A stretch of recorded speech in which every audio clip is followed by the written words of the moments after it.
Sam Houston's roster fully upgraded.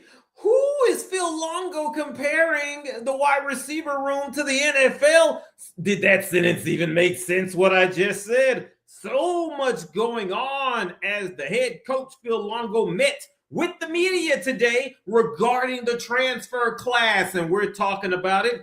Get in, have a take, comment, don't suck, like, share, subscribe. This is the Bearkat Bites podcast, the only year-round independent media source covering Sam Houston football 365 days, or at least 52 weeks a year, when we post our newsletter, which you can see down in the comments, the new X right there, Fobs Talking Ball, at Fobs Talking Ball. That is me, Fobs. If you want to get in here and sound off about some Bearkat football, let's get into it. Before we do, go ahead and buy us a Bearkat, a Cat's coffee.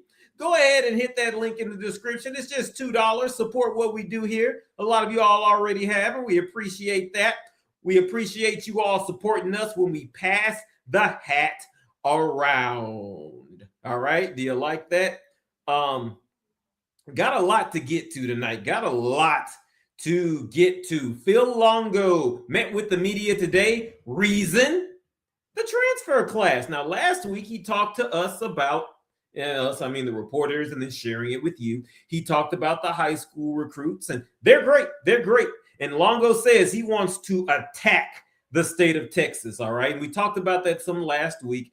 For me, that means that I expect to see him speaking at the Texas High School Coaches Association.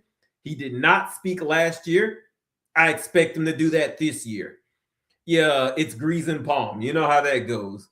You got to talk to the guys in power. You got to dance with the horse that you want to have those recruits brought you to, right?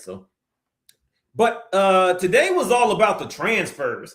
And there's a lot of guys. There's names that I wrote down that stood out to Longo. Oh, there's just all sorts of stuff. Let me go ahead and get into it. First off, it was a very happy Phil Longo. It was a very happy Phil Longo. You know, I compare him to last year this time when he and the coaching staff had just started. They were trying to get all this stuff together, and it was just really, really insane, right? It was really unorganized, disorganized, just moving in, lots of moving parts. And these players that they brought in, you know, they were not as quality. And Longo talked about that. Let me get into this right here. Longo talked about the type of player that they are bringing in. What type of player is that? It's guys that A, have some experience starting, and B, have multiple years of eligibility left. Now, let's look at the inverse of that. Let's look at the opposite of that. Because last year, and Longo even admitted it, the type of guys they were bringing in were the opposite of what they brought in this year. You had guys who this was their last ride and they had never started a game, right? That's what it is that they were bringing in 2025. Problem with that, that's the mentality. And I talked about it in the tease on Twitter and on Blue Sky as well. We're on there too. The type of player that they brought in was basically a temp employee. Now, let me tell you something. I've been a temp employee before. Currently have a full-time, I'm a family man job. I got that stuff now. But like a lot of you, topsy-turvy with that job market, right? I was right there. I'm raising my hand. That's why I don't get all hoity-toity, high and mighty with these folks. Oh, you're just not working hard enough. No. I've been there. I've been a temp employee. And let me tell you one thing about a temp employee. They tell you that you won't be back, you know, and it's not necessarily that you're a bad person. It's just that's the nature of this job. We brought you on for a temporary amount of time, and at the end of that, we might pay you a little bit of severance or whatever was left on your check, and then that's it. You know what I mean? So if you're a temporary employee and you're already told this, when it gets to the end of that work contract, when it gets to that last week or so, let's just be honest. Are you really putting in 100% effort? Are you really all in? You know what I'm saying? Get in there and comment. because that's what a lot of the players were last year. That's why you had a lot of falling out. That's why you had people like former running back Shane Porter, the North Texas transfer, just wilding out, posting on Instagram saying it was the worst decision to be at Sam Houston. That's how you get that type of stuff. When you wonder last year why you had 4 or 5 defectors from the team, that's what it looks like when you have temporary employees. You're pretty much just rolling the dice, right? And it normally is on a job where the stakes are a little bit lower. So for last season, the stakes were lower for Phil Longo. It's year 1. They weren't even playing at Bowers. I saw some Bowers pictures today. They're putting up some of the orange on there. I'm excited to go back. So those are the type of players that they had. So the stakes were lower. It was year 1. And I was telling you all when we were rightfully going in on the game plan, you were rightfully attacking the defensive coordinator. And those coaches made mistakes. It was a young staff that made a lot of mistakes, right? I want to see now that the stakes are now higher, right? And so now you don't need those temporary employees anymore. Now you're bringing in some full-time staff. And with full-time staff, you can interview them a couple of times. Now, my job interview, the job I have now, I did 3 interviews. It was 3 rounds of interviews, right? But they took their time. You have time to really find the right employee. That's what Phil Longo is doing now. And he talked about that. They had plenty of time to find the right type of player. So you've got guys now that got experience starting or a lot of snaps, as Phil Longo said, and you got guys who have multiple years left. All right? So that's a good thing. That's a good thing. Particularly on the offensive line, man. I mean, you got Brock Stoops from the NC State transfer, Elijah Collins, Western Carolina, Carter Cadeau. You know, you've got guys. I mean, obviously the high schoolers, Trey Williams from Huntsville, you know, stuff like that. You got dudes who are going to be there for a while.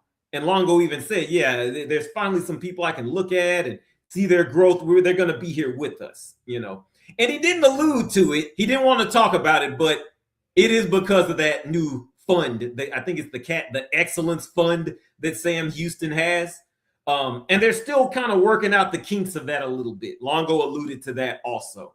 But enough of the kinks with that fund have been worked out so that they can sign and retain players, the guys that they like, the guys that they need, the guys that they think can help out.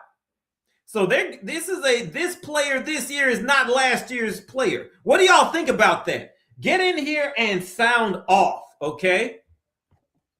So this was a very happy Phil Longo. He was smiling a little bit. He smiled at questions, and I hadn't seen him smile much last year, and obviously, right? I think part of it is a lot of us in the media who covered last year were still here. And I think that means something to some of these coaches, right? Because it tells them, okay, they are dialed in and engaged. And so now I can show them something better, and I'm excited about it. Like Longo last year, he didn't want to talk a lot about what he had brought in because, frankly, a lot of it was embarrassing. But it was necessary because who else were you going to get, right? What do you guys think about that? I got some other points here to hammer. Let's see. Dang, bring up the O-line. We're going to get to the O-line.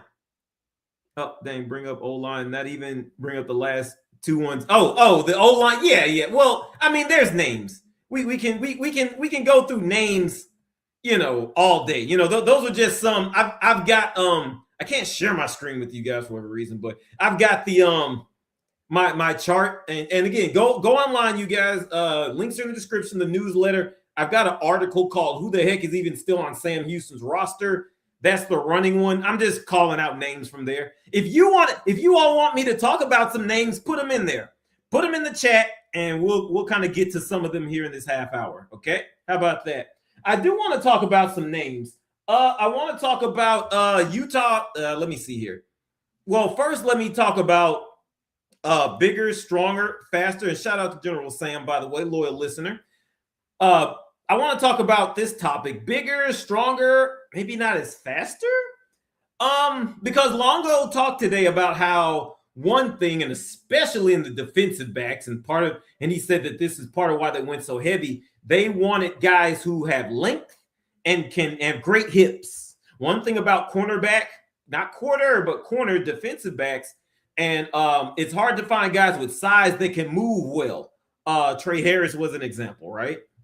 Was one of those guys. Was a case study of that. Trey Harris was one of those, right? Taller guy, looked good getting off the bus, but he couldn't move quite right enough, right? They have brought in so many guys at the defensive back to hopefully remedy that. The defensive and offensive lines, you're going to see them bigger. You're going to see some size, some meat on those in those trenches.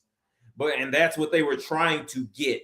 Longo said the trenches and corners, those are the hardest guys to find in this transfer portal. He talked about that. I mean, that's across any class that you're trying to reach for in the portal or in high school recruiting. Those are hard guys to find. You know what I mean? But given that, he said that they have found exactly what they needed. They've taken their time and found that. So that's good. I'm gonna try to name some more defensive. I'm gonna try to name some defensive line. Don't get mad at me. Who they? How about Dimitri Nicholas out of Maryland? How about JT Terrell, Zion Taylor, the Houston transfer, Jaden Fry? So they've got guys. Boston College transfer. They've got dudes along that defensive line and offense, right? Now some of y'all come to me with concerns about speed, lack of size in the linebackers. What I'll tell you about the linebackers, and it's an 11-man game. It's a team sport. Everybody's important. But when you look at who's getting paid the most, those linebackers are at the bottom. They're at or near the bottom a lot of the times when you look at how much these guys, what their slice of the revenue share pie, whatever you want to call it, how much money they're getting, whatever, they're typically at the bottom. So, what I think Sam Houston is trying to do there, that you look at guys like Dean Ford, you look at even don't be mad when I say him. I'm gonna say him, Tokyo Gordon. But when you look at guys like that, seriously though, when you look at guys like that and you combine with what Longo says, we want guys who have some experience now. I mean, Dean Ford's got experience. He played a lot of snaps last year. So maybe my assessment of it as far as the size of the linebackers and just not bringing too many, I think they're okay with what they have.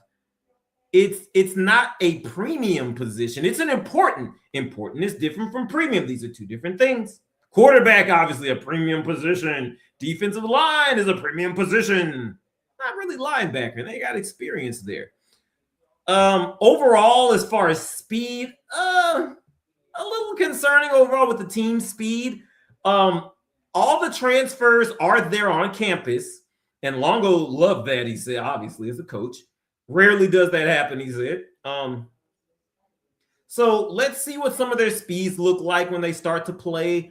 Spring ball starts March 25th, so we're about 6 weeks away from spring ball.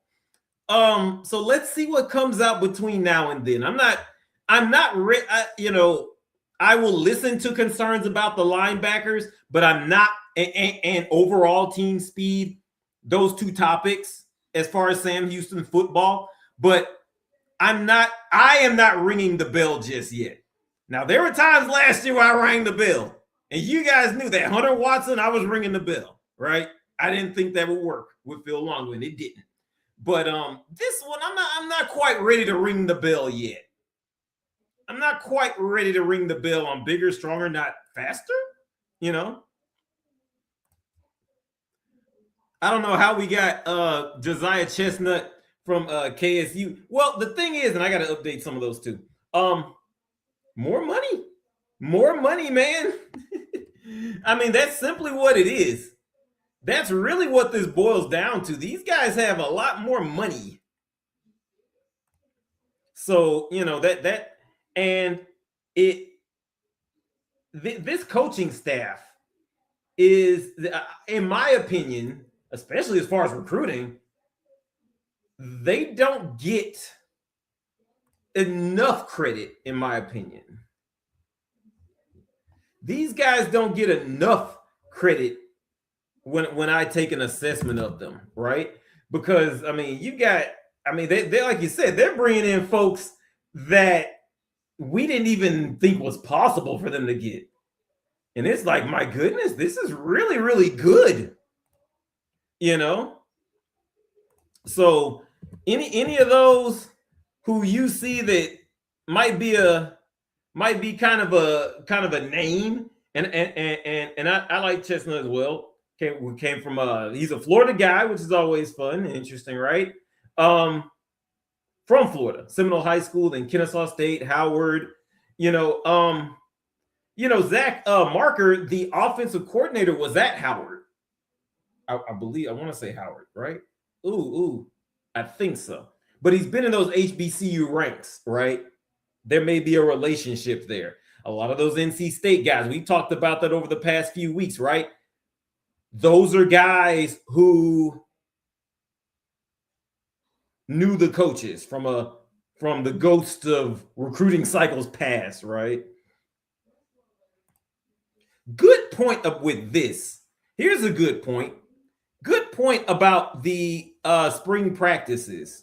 I was going to get to that later, but we can jump in this now. Now, spring practice, if you missed what I said a couple minutes ago, it starts March 25th. It is later. Definitely later than last year, right? Because when April rolled around, I think we were pretty much done. They moved on. I think it was just trying to see who could play and who couldn't last year. That's why I told you all, year one, as hard as it was, you almost had to throw it out the window. Give these guys a full off season. I was telling you that all last year for those who were here. And so we're starting to see some of the seeds of that sprout. Now, how well they bloom in the fall, when the fall harvest comes, the fall harvest that is the season, that's going to be remains to be seen, but definitely exciting. And giving them a little more time in that weight room, giving them a little more time with those speed coaches, I think that is a positive as well. I agree. I definitely agree. Let's see. Let me go back here to let's see, where do I want to go? Let me go back here to bigger and stronger, because you got one guy that I like, obviously, out of Utah State, Phil Longo. Now, he talked about a couple of guys. One was Caleb Mitchell, big 6'6", 6'7" guy out of Utah State. Longo compared him to DK Metcalf. He said, as far as the size that this guy has, that Caleb Mitchell, the wide receiver, Utah State transfer, has, he said he hadn't seen this type of size since DK Metcalf when he was at Ole Miss, right? So that's exciting. That should excite you if you're a Bearkat fan.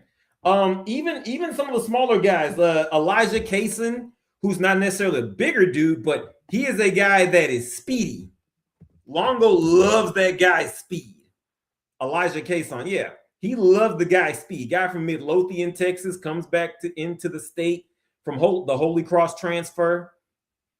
Longo likes the speed. So there's bigger guys. There is faster, at least as far as the wide receivers, Now, 1 week, I do kind of want to go room by room, position by position, and kind of talk about what's there, because there's a lot of interesting pieces, interesting things that are there, right? And as we get into the spring, we're going to see who's a starter. We're going to see who stands out.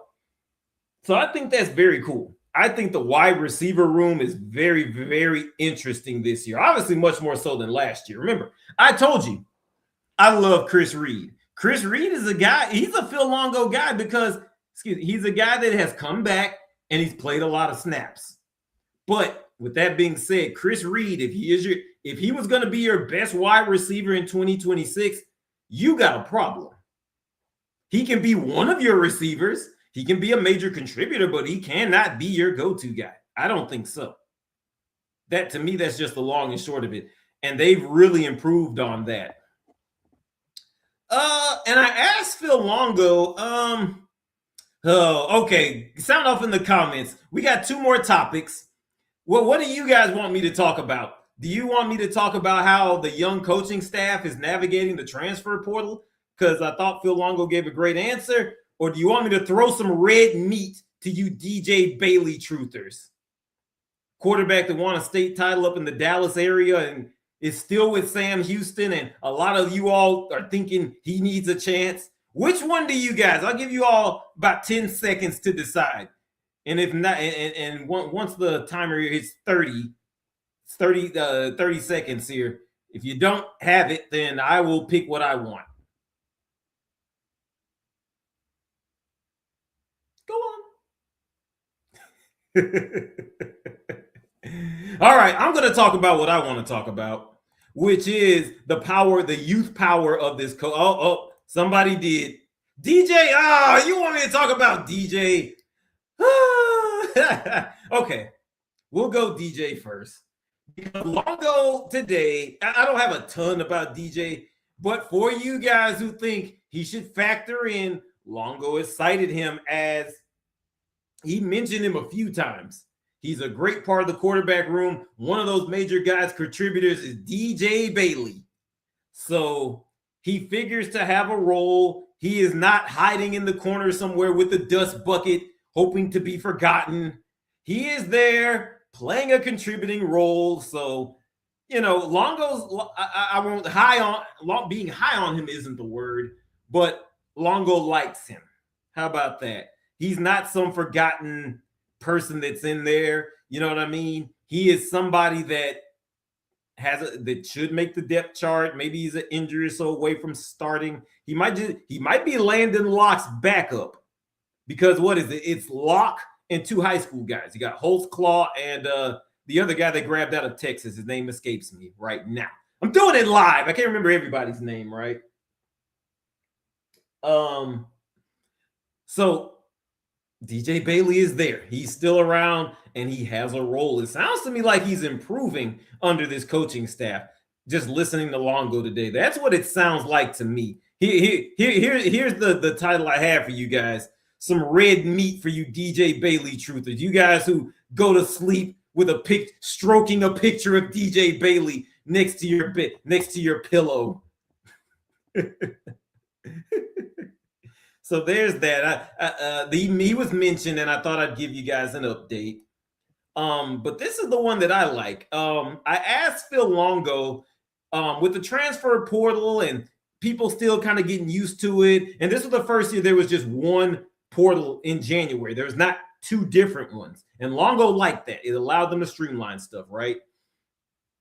Does it help the younger coaches are there? Does it help that you have younger coaches?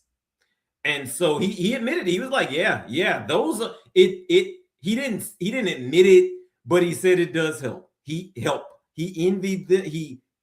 He does not envy them because they're going to have to keep navigating this portal. They're going to have to always be re-recruiting guys every year. But he did allude to the fact that it did help because these guys, they were able to do their evaluations cleanly and efficiently. They were able to go out and pretty much get everybody that they had targeted and that they wanted. And even better, these guys, they're now back and they're able to get ready. They're gearing up for spring ball in the season. And I think, they had their growing pains last year. This is a very young coaching staff. Longo even said this is the first time he's been, quote, the oldest guy on the staff, right? But I think that it helps. I think that it's good for all the lumps that they've taken and that they're going to take because they're still young. The fact that they have a staff that came up in this portal era, because a lot of staffs aren't comfortable with that. Don't believe me? Look at Kansas State. Chris Kleiman just said, I'm done. Don't believe me? Look at Nick Saban. He said, I'm done. Don't believe me? Look at that guy from, I want to say it was Montana, Bobby Huock or whoever. He took a lower end job because he was just tired of all the stuff that came with the transfer portal. There's guys who are leaving.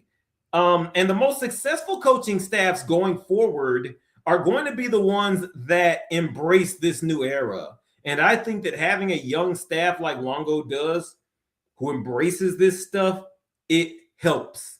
And it is an underrated component of why they have been able to recruit so well. That's what I think. But those are my thoughts. What do you guys have? Get in here and sound off. We'll talk about a couple of things. Let's see here. General Sam, you say DJ Smaller Belongo's offense. Yeah, that's that point. That's that point. And Corn is a reference to Brad Cornelson, the offensive coordinator who was there in 2024. Now, let me say something about Brad Cornelson. I don't think he and the Aggies, I think we brought him on, Texas A&M. Oh, wonder why it didn't work for us this season in the playoffs. I don't think Brad Cornelson fits anybody. I don't think Brad Cornelson fits any quarterback, based on what I saw and what I've seen. It's very limited. It's very stagnant. Now, if you're a quarterback that doesn't have a wide range of skills, Cornelson might be able to help you out. He can make you look better than what you are.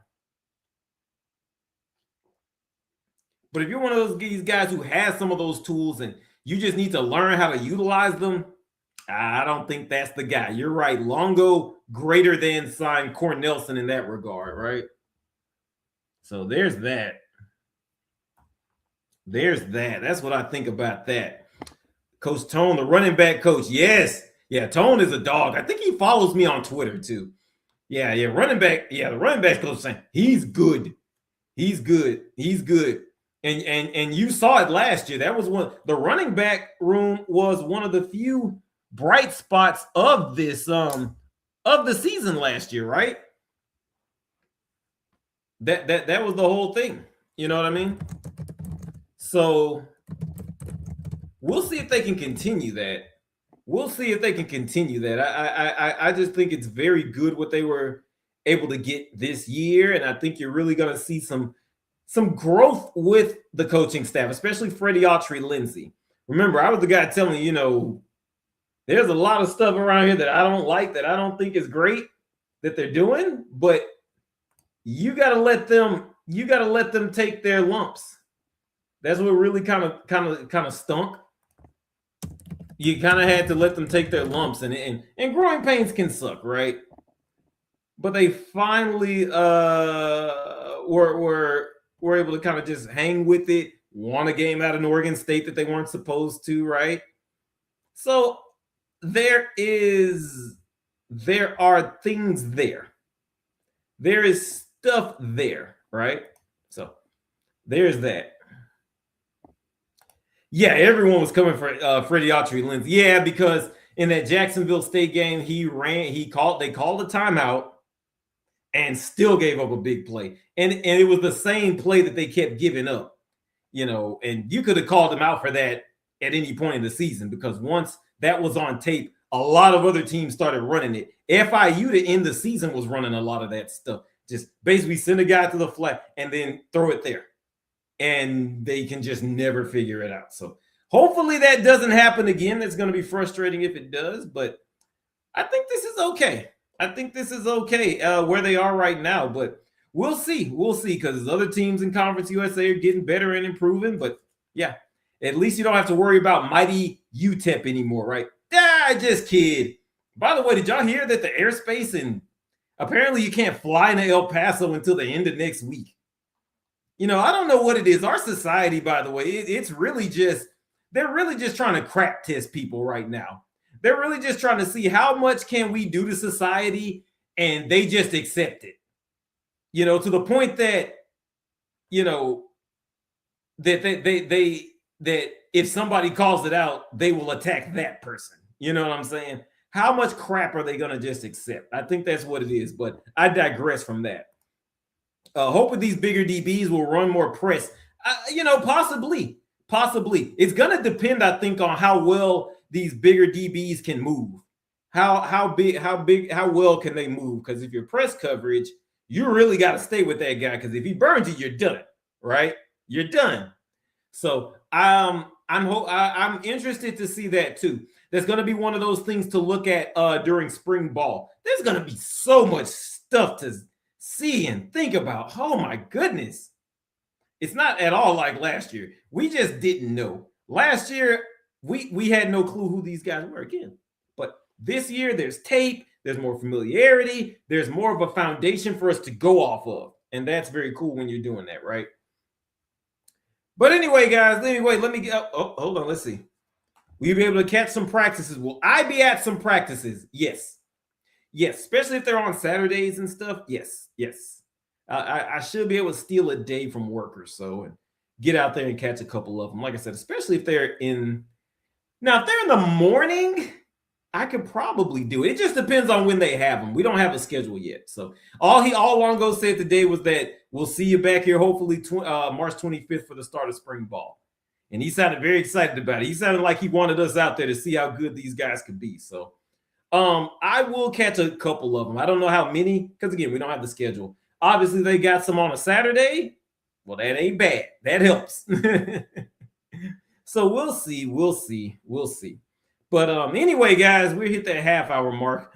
Let me get up out of here. I think wifey wants to go eat. So we're going to go do that today. You all take care. Look for the newsletter tomorrow. We'll see you all. All college football is good college football. Take care.